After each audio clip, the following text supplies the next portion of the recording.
Hey, it's Les from the TV Dudes. This week, I'm lucky enough to chat with actress Natalia Castellanos. Natalia can be seen starring as Mayor Susana Lopez in Amazon Prime's long-running drama series, Bosch. The show's seventh and final season is available now. Natalia's professional acting career began in Kingston, Jamaica, working as Jennifer Grey's body double, and we discuss what made her want to step in front of the camera, how empathy informs her craft, what she finds different about hosting versus acting, and much more. It's a really fun interview, and I hope you enjoy.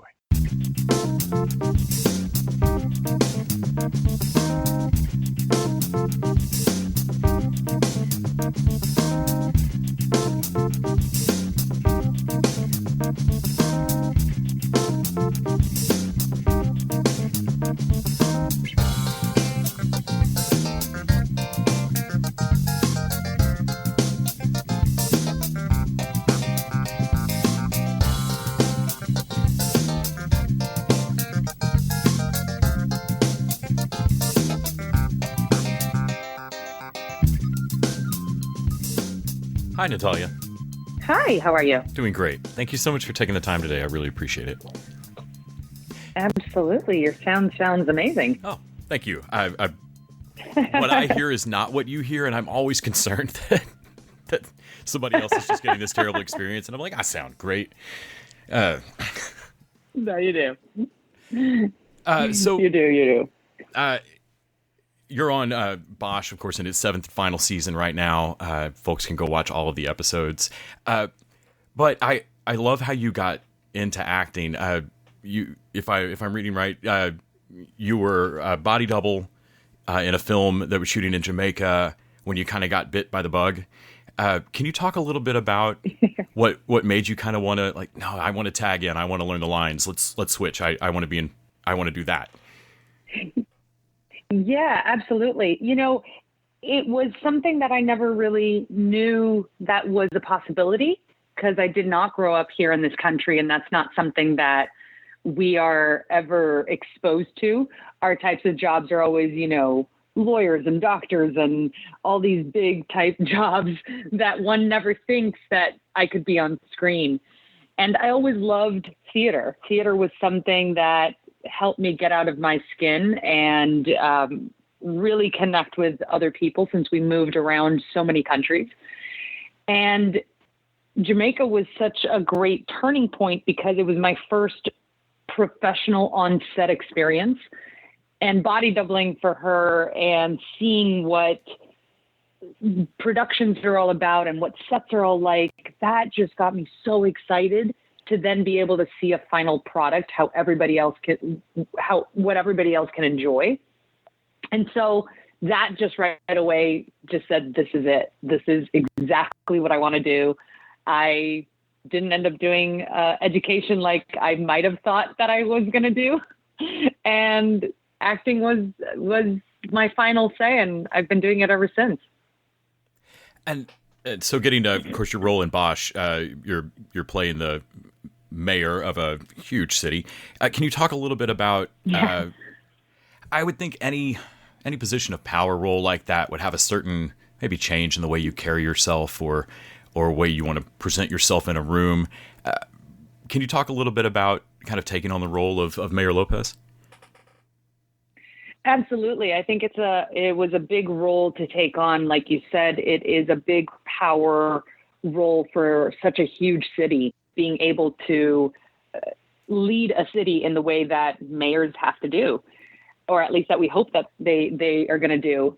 And, being able to take on that role was, I was able to pull so much from even my personal life, from my dad being a diplomat and learning what that was all about, and also doing my own research and seeing other politicians that I look up to or like at least what they're starting to do in the world.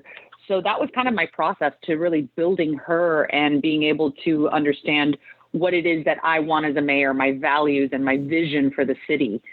And that just kind of, all of that melded together, and, it's what's starting to come on screen. I always kind of wonder if folks come out of roles going, well, now I have an idea of what I'd want out of that job. out of a mayor out. I sure don't want a cop to be like I was in that movie, or God, I wish every cop was like I was in that movie.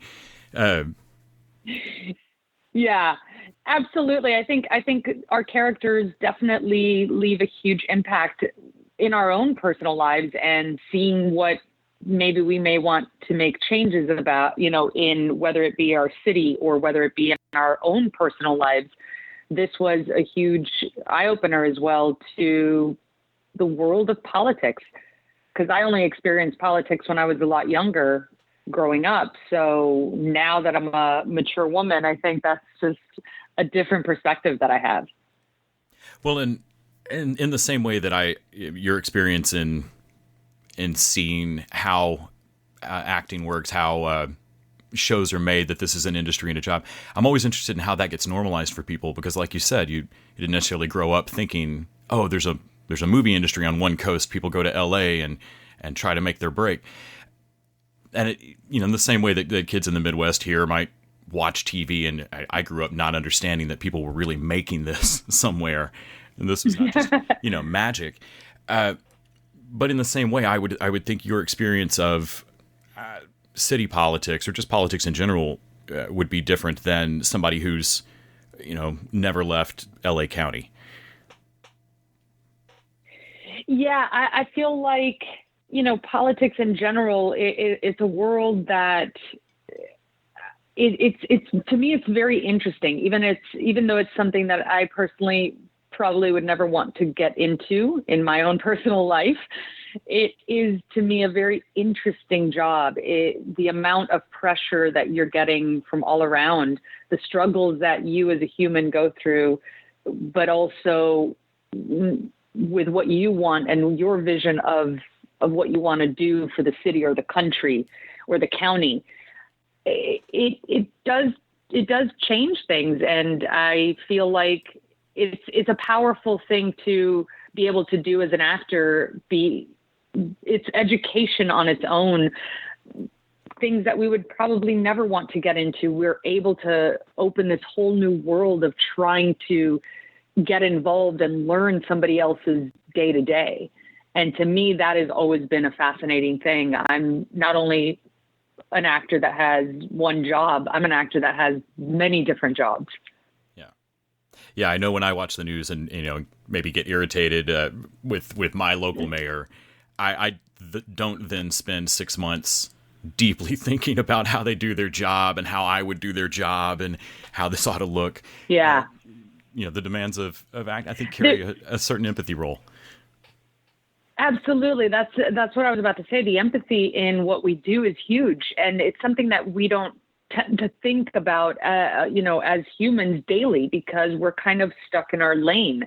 But as an actor, we have to go into a role, not judging the role, not judging the person, but actually understanding their why, understanding what makes them tick, what would cause them to do that, what's at stake for them, things that on a day-to-day, that's not something that we spend doing.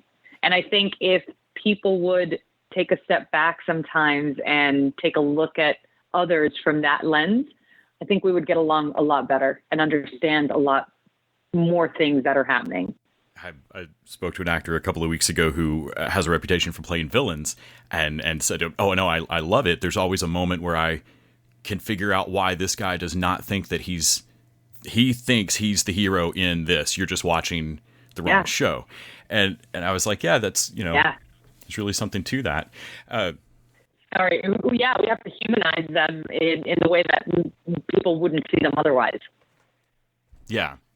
And granted, sometimes he really did play villains, but yeah. Somebody had brought up to him, oh, so-and-so was so evil. He was like, no, my character was fighting for their kid. Oh, I mean, yeah, he's the villain in that show. But, and I always wonder about that with,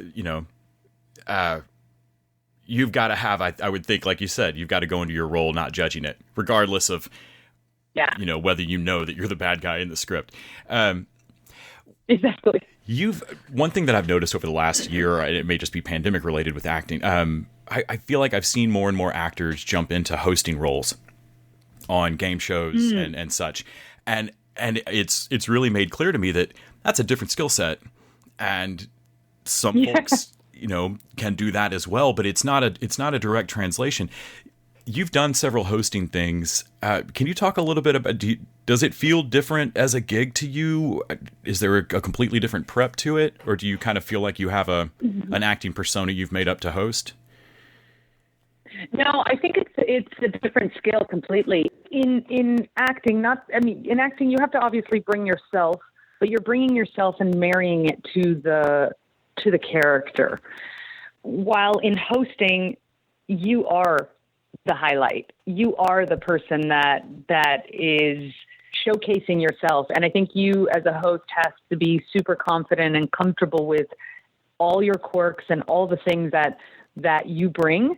I think that is the main thing that makes also a good host is it's really, truly you. And they're also, depending on the show, game show in particular, bring your humor, bring your fun, bring your play, because that's what's going to shine.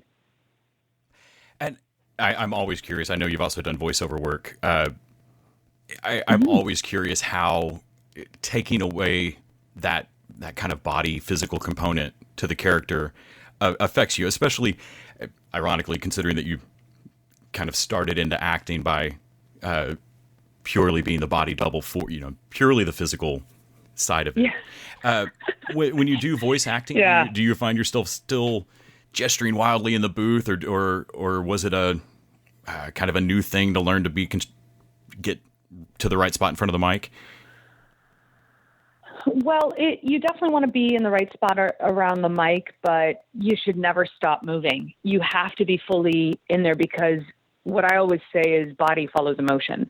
If you're not fully there emotionally, and that includes all your movements, your body is never going, your body, which your voice is part of, is never going to be able to communicate the way it needs to. So even now when we're talking on the phone, I am constantly moving my hands and I'm constantly moving my whole body, because that's just how it influences how we talk. So if you watch me in the booth, I'm definitely huge in the body movements, but you have to definitely learn not to slap your body, not to hit it, not to do certain things. But other than that, I keep it the same. Yeah, I grew up with we used to joke that my mom would be struck mute if you tied her hands, that she could not tell a story without gesturing it to you. And that's just what I'm used to. And I feel like I would slap a mic across a really nice sound booth if I wasn't careful. Of course, folks can go and finish out Bosch right now. They could have paused this interview and gone and watched it all. Mm-hmm. In terms of moving forward, do you have anything on the horizon that you're excited about? I have a few projects that are in the works and coming out. Stuff that I can't. Some of the stuff I can't really talk about. Survival, which is a film that I had done before the pandemic hit, should be out later this year, which I'm excited about. But the other stuff is kind of under NDA and closed doors at the moment. Well, thank you so much for talking to me about it all today. And of course, we'll keep an eye out for the stuff that appears once we can hear about it. And we'll have to come back and talk to you more. Absolutely. Thank you so much. And would love for the listeners to, of course, stay tuned and connect with me on social media at Here Is Natalia. Always love hearing from the fans. Well, thanks so much. It was really great to talk to you. Absolutely. Have a good one.